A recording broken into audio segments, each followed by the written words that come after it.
ये सब प्रेस के लोग कहाँ के हैं सब अपने? वहाँ तो सब गड़बड़ा गया ना, जहाँ हुए थे लक्ष्मण यादव जी ने कहा आप लोग किसने बुलाया है, हमने तो बुलाया ही नहीं है, हमारे घर में जगह ही नहीं है। जगह नहीं है। तो चलो चलो कोई बात नहीं। अब वो बुरा चाहती तो किसान को ज़्यादा मुनाफा होता, मुनाफा मिल जाता, लेकिन सरकार की नीयत और मंशा यही रही है कि उद्योगपतियों को लाभ पहुंचाएं, बड़े सेठों को लाभ पहुंचाएं। उसी के तहत पूरा का पूरा उत्तर प्रदेश का गेहूं प्राइवेट हाथों पे सरकार ने बिकवा दिया। और बड़े शहरों में जब ये आटा बन करके, बिस्किट बन करके या सूजी का आटा बन करके आएगा तो आपको महंगा लेना पड़ेगा। पैक्ड आटा कितना महंगा है, ब्रेड महंगी हो गई होगी, बिस्किट महंगा हो गया। और कई बार मैंने उदाहरण दिया, महंगाई और मुनाफा पार्ले जी से सीखना चाहिए। जैसे जैसे महंगाई बढ़ी है उन्होंने अपना मुनाफा कम नहीं होने दिया। महंगाई बढ़ती चली गई तो उन्होंने पैकेट छोटा करते चले गए। और वो दिन दूर नहीं कि भारतीय जनता पार्टी की सरकार में पार्ले जी का बिस्किट पैकेट लेने जाओगे तो एक मिलेगा, एक का पैकेट आपको मिलेगा। पहले इतना था, अब इतना हो गया। ये सरकार रही तो एक बिस्किट का पैकेट मिला करेगा आपको। तो इस तरह। और बगल में ये सठियाव चीनी मिल, ये हमारे आजमगढ़ के किसान भाई आंदोलन करते थे और जब कभी नेताजी या समाजवादी लोग आते थे तो यहाँ पर चीनी मिल की मांग होती थी। अब चीनी मिल सबसे आधुनिक लगी है, उसके जितने भी प्लांट हैं उसके बाद सब आधुनिक हैं। इथेनॉल प्लांट लगना था, बिजली बननी थी, ये जो मोलेसिस निकलता है इसको सही इस्तेमाल होकर के आसपास बदबू ना आती उसका इंतजाम होना था। लेकिन जैसे ही समाजवादियों की सरकार गई सब काम रोक दिया। और सुनने में आ रहा है, सच्चाई आप लोग बेहतर समझेंगे और हम आंकड़े भी निकलवा लेंगे कि चीनी मिल तो बन गई, बकाया है, और अब किसान का दिल भी नहीं लग रहा, मन भी लग रखा है गन्ना पैदा करें। जहां समाजवादियों ने दोबारा गन्ने का क्षेत्र बढ़ा दिया था, बीजेपी की सरकार आई, क्षेत्र कम हो गया। वही एम्बुलेंस चल रही है, इलाज नहीं कर पा रहे हैं, एम्बुलेंस में बैठे बैठे लोगों की जान जा रही है, एम्बुलेंस को धक्का लग रहा है, गाड़ियों को धक्का लग रहा है, पुलिस की 100 नंबर को धक्का लगाना पड़ रहा है, मंत्री जिस गाड़ी में जा रहे हैं वो फंस रही उसमें धक्का लगाना पड़ रहा है, मंत्री जवाब नहीं दे रहे हैं, भाग दौड़ रहे हैं सड़क पर। और कारभाग डीजीपी, एक डीजीपी कारभाग, फिर दूसरा, फिर तीसरा। हमें तो लगता है ये सरकार भी कारभाग की तरह काम कर रही है, कोई मन लगा के काम नहीं कर रहे हैं। इसके पीछे क्या वजह है? इसलिए आजमगढ़ के लोगों से मैं कहना चाहता हूं, इन्होंने सब व्यवस्था खराब कर दी, न नौकरी है न रोजगार है। अग्निवीर जैसी टेम्पररी नौकरी और आरक्षण के साथ खिलवाड़। ये आरक्षण का खिलवाड़ ऐसा है कि 50% भर्ती करते जाएंगे, बाद में पिछड़ों का, दलितों का, मुसलमान भाइयों की गिनती खत्म कर देंगे। अभी आपने देखा होगा जैसे ही चुनाव होता है केवल मुसलमान हटा दिए जाएं, यादव हटा दिए जाएं, पिछड़े हटा दिए जाएं, दलित हटा दिए जाएं, औरों से काम लेंगे। ये कहाँ की नई परंपरा। मैं अभी जहाँ पर बैठा हूँ हमारे नावारासी अखिलेश यादव जी का स्थान है, उनका गांव है, पैतृक गांव है। उनके भाई के निधन पे हम लोग नहीं पहुंच पाए थे। हालांकि पार्टी के और लोग, सभी पार्टी के जिम्मेदार नेता, चाचा भी घर पर आए थे। हालचाल मैंने लिया था, लेकिन कुछ चीज़ें हमारे और आपके बस में नहीं होती। और आखिरी में अगर डॉक्टर इलाज कर रहे हैं तो जब डॉक्टर देख लेते हैं कि हालत बहुत ठीक नहीं है तो वो भी कहते हैं कि कोई ना कोई चमत्कार होगा या भगवान की मर्जी है, भगवान अगर चाहेंगे तो जीवन वापस आएगा। तो जो सेवा कर सकते थे इनके परिवार के लोगों ने मिलकर के सेवा की, लेकिन इनके भाई हमारे बीच में नहीं हैं। मैं इनके परिवार के लोगों से मिला हूँ। दुख तो समय के साथ कम हो जाता है, लेकिन जो सदस्य परिवार का चला जाता है उसकी कमी कभी पूरी नहीं होती। आजमगढ़ में दूसरा कार्यक्रम लक्ष्मण यादव दिल्ली यूनिवर्सिटी में पढ़ा रहे हैं। उनके शादी का कार्यक्रम था। उन्होंने बड़ा ही फैसला लिया है। समाजवादियों ने और खासकर डॉक्टर राम मनोहर लोहिया इस प्रयास में रहे कि कैसे भी जातियां टूटें। जातियां तभी टूटेंगी जब घर परिवार के लोग आपस में बैठ कर के शादियां करेंगे। समाजवादियों ने कोशिश हमेशा की। डॉक्टर लोहिया चाहते थे। आज जब प्रोफेसर लक्ष्मण ने किया है तो मुझे खुशी इस बात की, उनके परिवार से लोगों से मिलकर के उन्हें मैं बधाई देने आया हूँ। हाल ही में चुनाव हुआ है नगर निकाय का, और लखनऊ में बैठ कर के मुख्यमंत्री जी ने सबको बधाई भी दे दी। लखनऊ में बैठ कर के और दिल्ली में सरकार हो, उसके बाद भी कूड़े की समस्या वैसी बनी रहे, नालियों की समस्या वैसी बनी रहे, नदियों में वैसे ही नाले जुड़ते जाएं। चुनाव कूड़े का, नाली का था। जनता ने उन्हें चुन दिया है, खासकर बड़े शहरों में। हमें उम्मीद है कि बड़े शहरों का कूड़ा, बड़े शहरों की नालियों का गंदा पानी हमारी माँ गंगा में और जमुना जैसी नदियाँ, पवित्र नदियों में नहीं बहेगा। ये कम से कम सरकार निश्चित करे। और जहाँ नगर पालिकाएँ और टाउन एरिया में बड़े पैमाने पर समाजवादियों की जीत हुई है, पहले से ज़्यादा वोट हासिल हुआ है। सभासद भी बड़ी संख्या में जीते हैं, क्योंकि ये चुनाव बहुत आमने सामने का होता है। तो कई बार आपके ही लोग नाराज़ होकर के दूसरी तरफ चले जाते हैं और चुनाव भी जीत जाते हैं, बाद में फिर आपके साथ आ जाते हैं। लेकिन जो मुद्दे रहे हैं वो वैसे के वैसे मुद्दे हैं। महंगाई चरम सीमा पर है, बेरोजगारी चरम सीमा पर है। आजमगढ़ के लोग भी जानते होंगे, गेहूं उनका सरकारी खरीद में नहीं गया, कोई प्राइवेट कंपनी को लाइसेंस मिला होगा। थी मुख्यमंत्री जी कहते थे ट्रिपल इंजन सरकार चाहिए। आपने देख लिया ट्रिपल इंजन? 3 इंजन टकराए कि नहीं टकराए? वही हालत उत्तर प्रदेश में है। ये सब इंजन एक दूसरे से टकरा रहे हैं। तो कन्नौज की घटना पे कल जो हुआ, कन्नौज की घटना तो ऐसे सांसद पुलिस को पीट रहे हैं। बताइए, ये है कानून व्यवस्था? पुलिस क्या बुलडोजर के पीछे छिपे जाके? अगर पुलिस के पीछे बीजेपी के लोग दौड़े तो बताओ बुलडोजर के पीछे खड़ी होगी पुलिस? और याद कीजिए आप चंदौली का चुनाव, किन्नरों ने अगर अपने कपड़े न उतारे होते और पुलिस की लाठी अपने हाथ में न ली होती तो किन्नरों को इन्होंने चुनाव हरा दिया होता। लेकिन हम बधाई देंगे उन किन्नर समाज के लोगों को जिन्होंने लाठी ली हाथ में, कपड़े उतारे और बीजेपी के अधिकारियों को सबक सिखाया।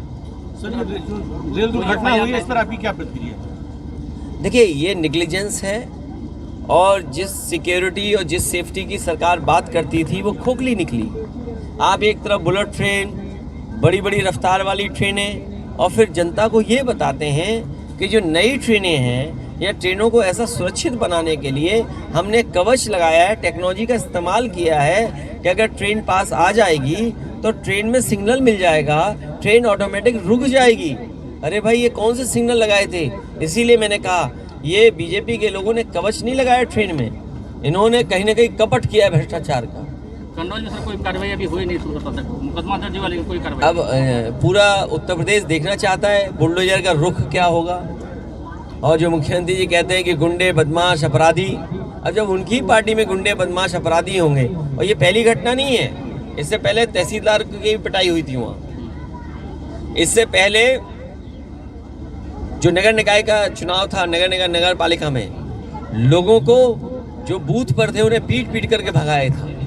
और मुझे याद है चुनाव के जब हुआ था आपका 22 का चुनाव, यही सांसद सेंटर फोर्स को लेकर के डीएम के ऑफिस में घुस गया था। तो क्या उम्मीद करोगे आप? सर, 24 के चुनाव को लेकर जमीन और दिलवा दो, आवाज जल्दी बन जाएगा। आपका आगमन होना है।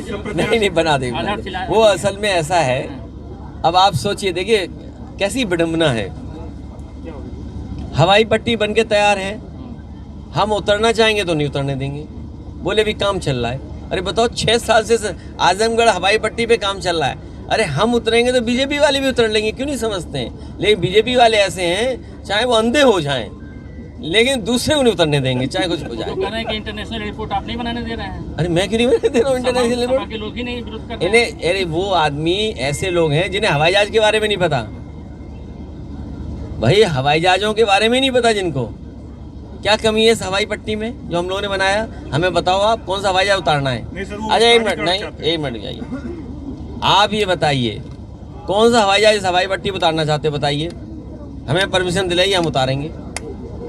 अरे वहाँ सब कुछ बना तैयार है, तुम्हें केवल आने और जाने की 2-3 शेड लगानी है, 2-3 शेड लगानी है। हवाई पट्टी पूरी तैयार है, कौन सा हवाई जहाज नहीं उतर सकता? बताओ, बीजेपी वाले बताएं। सर विस्तारीकरण की जरूरत अरे है भाई कि- विस्तारीकरण की बात नहीं है, मैं कह रहा हूँ कौन सा हवाई जहाज उतारना चाहते हैं, बताएं हमें पहले। सचिन बताइएगा। कुछ जानते हैं नहीं, बीजेपी वाले जैसा बोल देते हो स्वीकार कर लेते हो। बीजेपी वाले ज्यादा ज्ञानी हैं क्या? नहीं नहीं, जब ये बताओ आजमगढ़ की हवाई पट्टी 6 साल में नहीं चला पा रहे, तो क्या 20 साल में एयरपोर्ट बनाएंगे, इंटरनेशनल एयरपोर्ट? वो नहीं चाहते हैं कि समाजवादी लोगों का नाम बड़ा हो। कोई हवाई जहाज उतरेगा तो कहेंगे देखो समाजवादियों ने बनाया, नेताजी ने बनवाया था हवाई, इसलिए नहीं चालू करने देना चाहते हैं। हमने 3 बार परमिशन मांगी, कहते हैं फ्रिक्शन कम है, फिर परमिशन मांगी, बोली फ्रिक्शन ज़्यादा है। अब हमें इसका बताओ क्या मामला है? आप टेक्निकल बात करो ना, उनसे पूछिए। जो पुराने डीएम थे तो हमने उनसे परमिशन मांगी, हमने कहा हमें उतरने का परमिशन दीजिए, हम आ जाएंगे आजमगढ़, हमें काम कर लेंगे और पूरा दिन मिल जाएगा हमें। बोले अभी हवाई पट्टी चालू नहीं है, फ्रिक्शन कम है। अगली बार वाला बोला ये है फ्रिक्शन, तो उससे पूछिए फ्रिक्शन ठीक हो गया कि नहीं हो गया ठीक। सर एक बाबा जब भी आजमगढ़ को आतंक की नर्सरी समाजवादी पार्टी ने बना दिया था, हमने उसका पहचान बदली है और हमारे अच्छा आजमगढ़ के लोगों, क्या आपका अपमान नहीं है ये? बताइए अपमान है कि नहीं है? ये ऐसा है, ये आपको नहीं, समाजवादियों को, और इशारा करते हैं मुसलमान भाइयों पे। ये हमारी संस्कृति मिली जुली है, यहाँ हम मिल कर के रहे हैं, हमारी परंपराएं एक दूसरे से मिली हुई जुड़ी हुई हैं। ये केवल नफरत की राजनीति कर रहे हैं। ये बताइए मुख्यमंत्री जी जब अगली बार आए, हालांकि उन्होंने अपने जीवन में कभी साड़ी खरीदी नहीं खरीदी मैं नहीं जानता, हंस क्यों रहे भाई, सच बात बोल रहा हूँ। अच्छा ये बताइए, यहाँ पे मैंने बुनकर भाइयों के लिए कि बुनकर भाई हमारी मुबारकपुर के लोग साड़ी बनाएंगे और साड़ी बेच सकेंगे, यहाँ पर साड़ी बेच सकेंगे यहाँ पे। ये कितनी अच्छी बनाई बताइए। अरे रुक जा भाई, रुक जा थोड़ी देर। स्थानीय लोग जो मुबारकपुर में साड़ी का बनाया था केंद्र, विपणन केंद्र, कितनी दुकानें हैं सोचो। हमारी इच्छा ये थी कि जो हमारे बुनकर भाई साड़ी बनाते हैं, वो अगर उनके पास दुकान नहीं है, बाजार नहीं है, तो उन्हें एक स्थान दिया जाए जिससे वो बनाए, बुने और अपना कीमत ले सकें। जो माध्यम से पहले करते आए हम उसको नहीं रोक रहे हैं, लेकिन वो अपनी भी बेचना चाहें, कारोबार करना चाहें। हालांकि आज तो ऑनलाइन भी है, सब चीज़ें हैं, लेकिन व्यवस्था की थी। न केवल मुबारकपुर में, भदोई में कारपेट बाजार बनाया एक्सपोर्ट के लिए, लखनऊ में शामी अवध बनाया, नोएडा में सबसे कीमती ज़मीन दी बुनकर भाइयों को, बुनकर बाजार बनाया। जैसे होगी तो अभी एसी की हवा खाने दो किसी लोगों को। आजमगढ़ में चौधरी जी से जैन जी से चलेगा? नहीं, जो हमारा गठबंधन है वो हमारा गठबंधन रहेगा, जैन जी से रहेगा। जैन जी से हमारा है।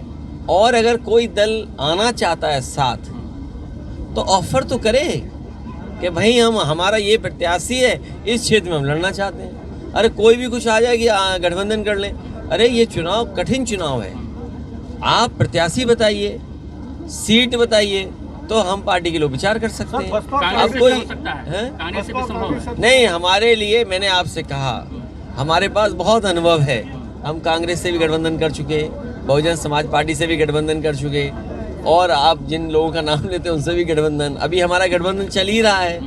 इसलिए समाजवादी पार्टी सोच समझ करके फैसला लेगी, और अगर कोई गठबंधन करना चाहता है तो ये तो बताए कि कौन सी सीट, कौन सा प्रत्याशी।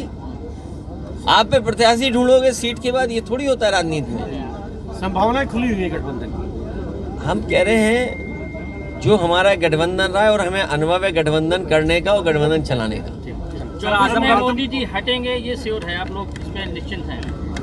मैं उससे बड़ी बात कह रहा हूँ कि हमारे नौजवान अगर रोजगार और नौकरी और अग्निवीर पक्की चाहते हैं तो बीजेपी को हटाएं। सर आजमगढ़ में जमीन तो आप रहे हैं, लेकिन विपक्षी एकता को लेकर तमाम सवाल उठ रहे हैं। देखिए विपक्ष की एकता ये जनता सबक सिखाएगी। ये जो जनता मन बनाए बैठी है, गेहूं का सवाल हो, खेती का सवाल हो, गरीबी का सवाल हो, अग्निवीर का सवाल हो, बेरोजगारी का सवाल हो, महंगाई का सवाल हो, आप हर दुकान पे देख के आइए सरसों का तेल क्या महंगा बिक रहा है। आजकल तो किसी दुकान पे आप चले जाना, जितने पकोड़े तले जा रहे होंगे, समोसे बनाए जा रहे होंगे या और चीज़ें बनाई जा रही होंगी, क्या हिसाब है वो तेल, क्या हिसाब है सोचिए आप। 200 रुपए के पार हो गया। तो ये महंगाई का जवाब इनके पास नहीं है। लेकिन राहुल गांधी जी तो कांग्रेस के लिए कह रहे हैं कि कांग्रेस के नेतृत्व में आना चाहिए सभी पक्षियों को, इस तरीके की बात करें। मुझे लगता है कि बंगाल की मुख्यमंत्री जी और इससे पहले नीतीश कुमार जी मुख्यमंत्री जी बिहार और तेलंगाना के मुख्यमंत्री केसीआर साहब, इन सब से अलग अलग समय पे बात हुई है। और अगर आपको याद हो तो बिहार के मुख्यमंत्री जी ने यही स्टेटमेंट दिया था और यही राय बन रही है सभी दलों के बीच में कि जो दल जहां मजबूत है उसके नेतृत्व में चुनाव लड़ा जाए और उसी नेतृत्व को आगे कर करके और दलों को कैसे जोड़ा जा सकता है वो दिशा तय करेगा कि कौन कितनी सीटें जीतेगा उस हिसाब से। सर 12 जून को आप जा रहे हैं पटना में। आजमगढ़ सांसद का एक आरोप था कि अखिलेश जी हमेशा अपने नेताओं के सुख दुख में आते हैं, जनता के बीच में नहीं रहते। 3 साल सांसद रहे लेकिन एक भी जिला योजना की समिति भाग नहीं लिया। जनता आजमगढ़ के विकास भूल गए आजमगढ़ को। ए पत्रकार भाई, उनकी बातों से गुमराह मत हो। ये जो सड़क दिखाई दे रही है लखनऊ तक जोड़ने वाली, ये किसने बनाई है? और अगर आप खराब किसने कर दी? बीजेपी वालों। जो काम होता है, आप कहिए काम क्या कर रहे हो? जनता को आप कितनी सुविधाएं दे रहे हो?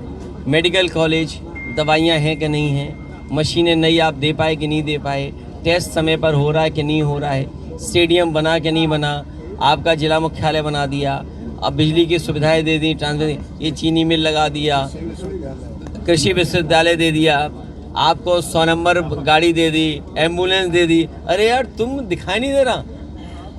अगर दिन में किसी को दिखाई ना दे, क्या उम्मीद करोगे? ये रात में देखने वाले लोग हैं क्या?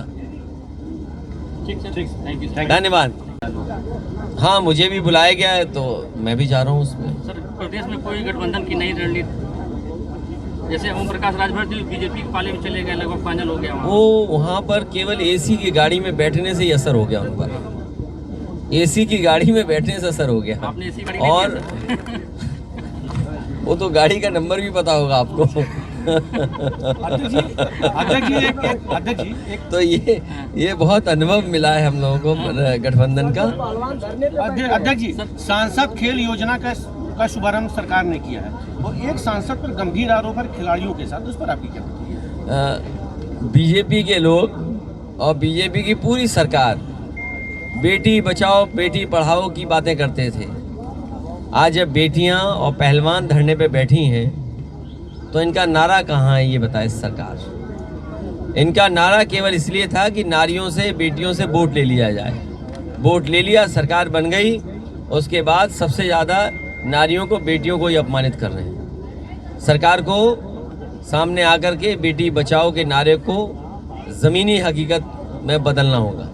आज आजमगढ़ के सांसद ने इस पर ये कहा है कि ये तो सब जुडिश मामला है, न्यायालय जब न्यायालय का निर्णय आएगा उसके बाद कार्रवाई की जाएगी। तो क्या इसको आप किस नजरिए से? देखिए मेरे पत्रकार साथियों, बीजेपी को 100 खून माफ है।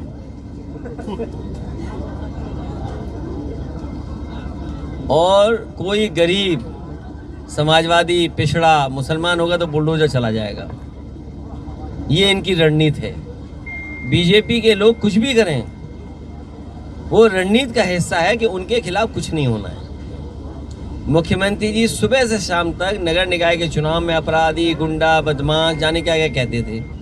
उन्होंने कभी अपनी चार्जशीट नहीं देखी होगी, या जो उनके ऊपर मुकदमे थे वो कभी नहीं देखे होंगे उन्होंने। ये सवाल तो बीजेपी को जवाब देना चाहिए। और हम तो पत्रकार साथियों से कहेंगे, जो और मुद्दों पे हंगामा काटते थे आप चैनलों पे, वो हंगामा क्यों नहीं कट रहा है?